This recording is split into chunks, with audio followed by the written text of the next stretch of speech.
Hello everyone, TLSG here, back again with another daily Marvel Snap video. Today we have one of KMBest's new deck creations, and if you don't know who KMBest is, he streams on Twitch. He's a very skilled player, usually goes well past rank 100, and if you haven't checked him out, definitely check him out. I'll leave a link to his Twitch stream in the description below. But today we have a deck that he used on his climb this season, and it works pretty well. Now, the idea of the deck is not necessarily just relying on Devil Dino, but instead using some of your low-cost cards, so your Angela, your Nightcrawler, your Daredevil, your Scarlet Witch, to change unadvantageous locations to put yourself in a position where leader can win that final turn. So Daredevil allows you to either strategically drop your Aero to pull cards into a location that the opponent really wouldn't want them to be in.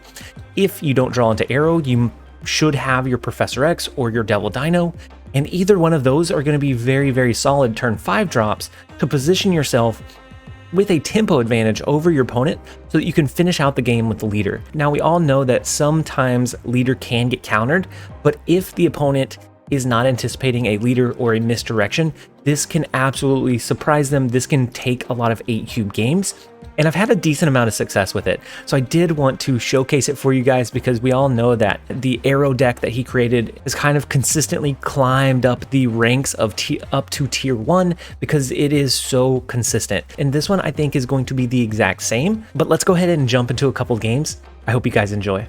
All right, so first up we have height. And the first location is Washington, D.C. We don't have anything to play on one, but typically that's okay. Generally, it's only a Nightcrawler that we have, and that's mainly to offer some flexibility with our leader to make sure that we find that win condition. Now we do have Daredevil, and that's going to give us a pretty good advantage towards turn 5. We have our Devil Dino. We can position that in a advantageous spot.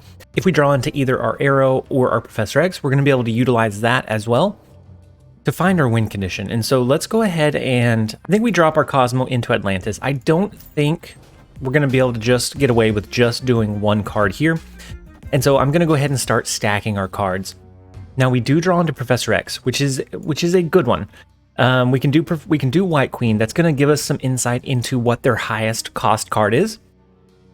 And that's going to make it even more reliable that we can drop our leader on the last turn, because we're most likely going to know what their last turn consists of. And so let's go ahead and drop the White Queen. Let's see what they draw.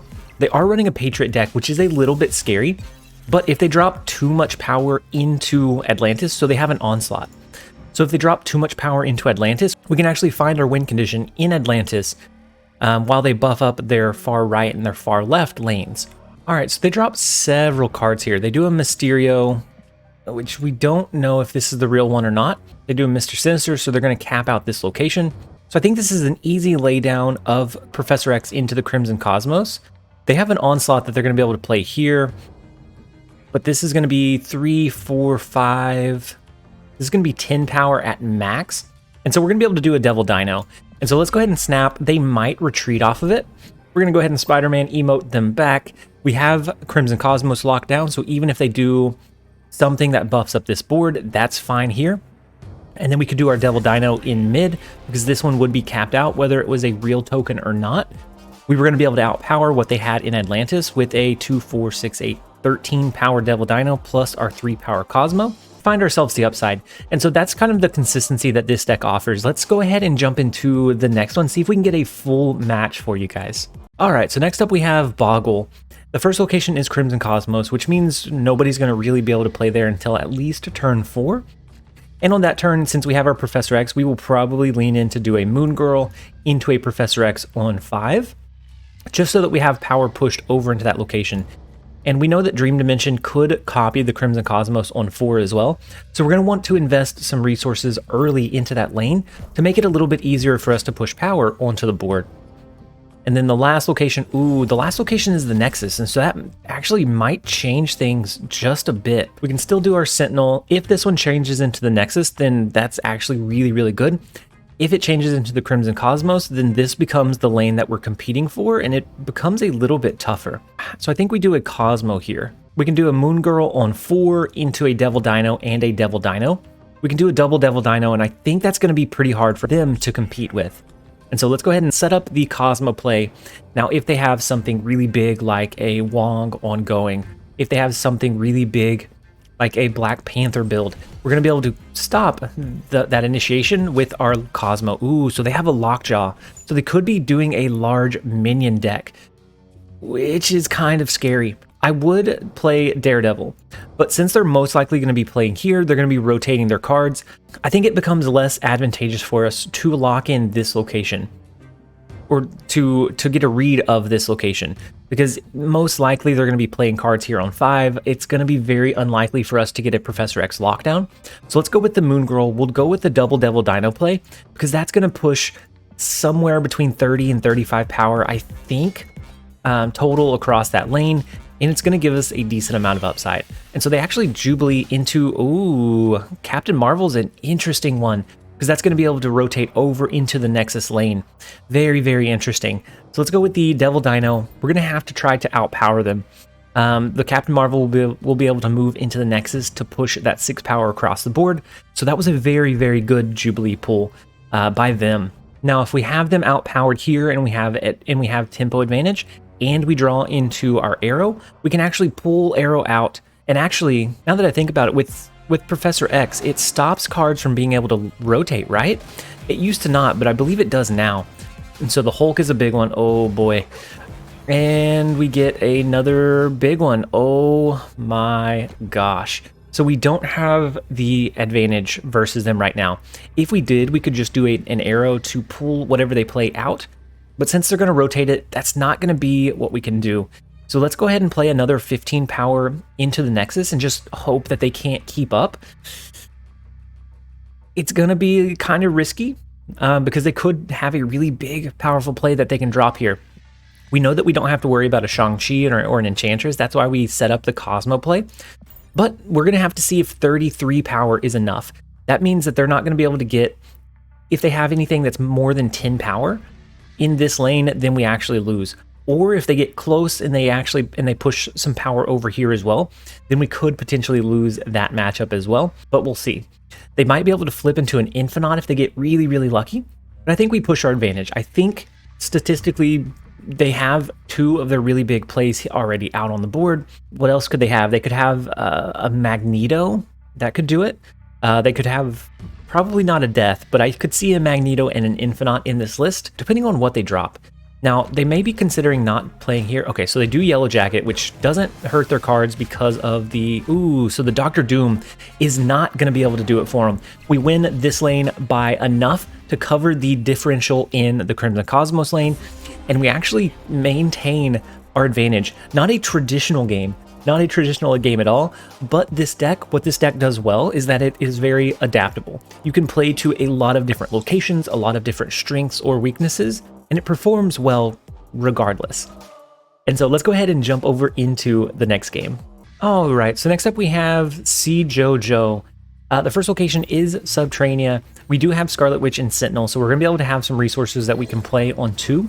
We want to typically save our Scarlet Witch until we find ourselves in a position that we either need to or want to change one of the locations. We can either use it reactively to change, let's say, a storm location that we're not ready for it to be locked down. We can use it to change a bad matchup or a bad location that doesn't swing in our favor. So maybe a TVA. So for now, let's go ahead and drop our second Sentinel into the hub.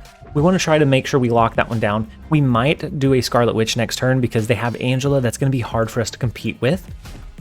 They also have Sunspot, and so we don't have a great turn 4 drop here. Let's go ahead and do a Scarlet Witch and a Sentinel. I think they're going to invest more cards than they probably should into the Angela lane. So now they can actually only drop 1 more card into Subterranea, and we have the additional turns to play off of. We do change the last location into Onslaught Citadel, so we can now do our Devil Dino over there.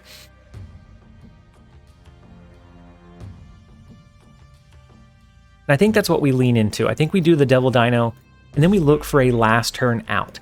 So the Devil Dino is going to be a really big resource for us into Onslaught Citadel. If we can draw into a leader, we can keep the lead in the hub.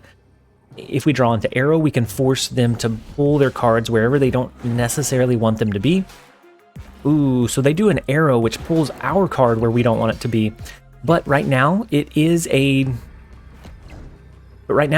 tie. But right now, we are winning this location. And the thing that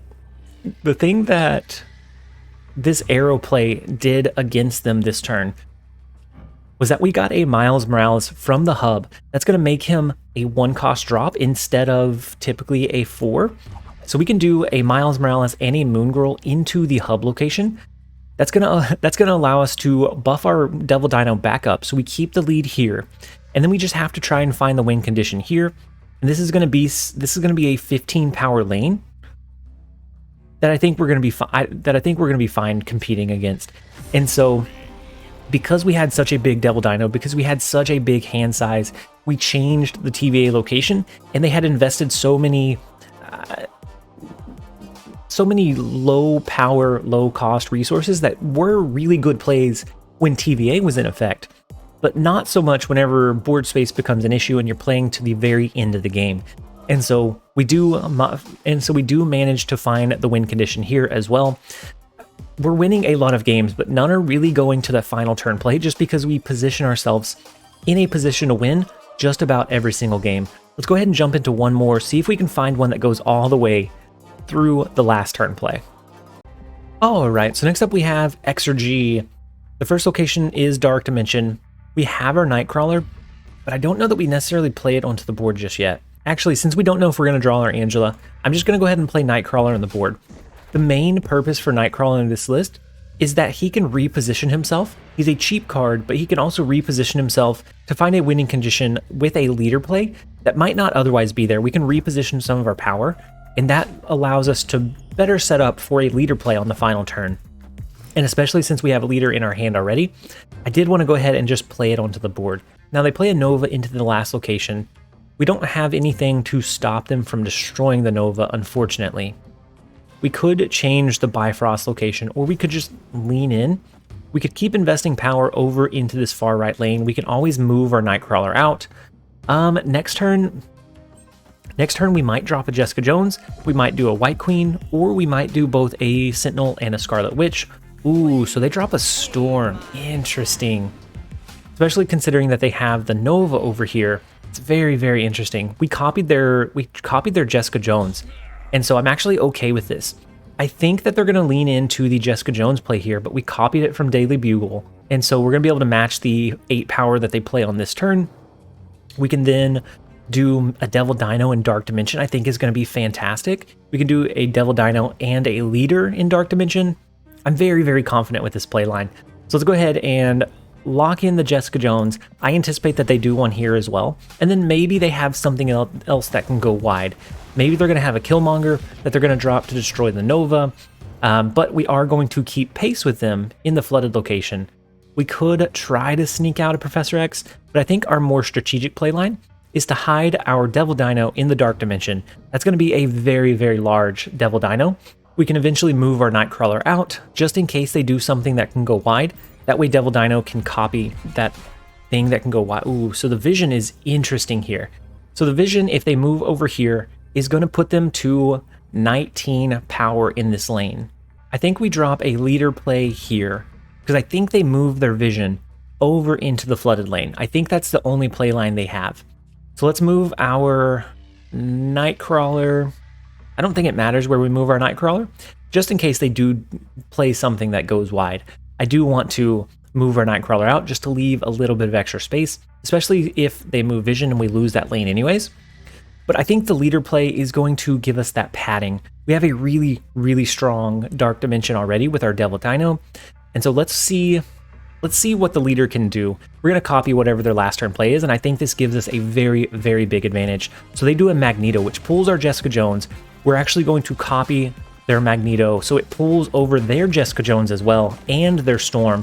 We still lose the flooded lane, but we just barely maintain that win condition in the Bifrost, and we have the big Devil Dino resource in the Dark Dimension. So this deck offers a lot of flexibility, a lot of different win conditions that we can potentially find. A lot of times you're going to force your opponent into a retreat because they're going to be outmatched or outplayed or outpaced.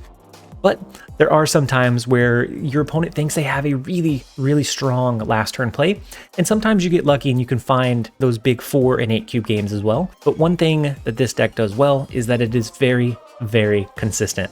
And so I would say keep an eye out for this. I think this, along with the Aero deck, is going to be all over the ladder for the next couple of weeks until they drop a patch.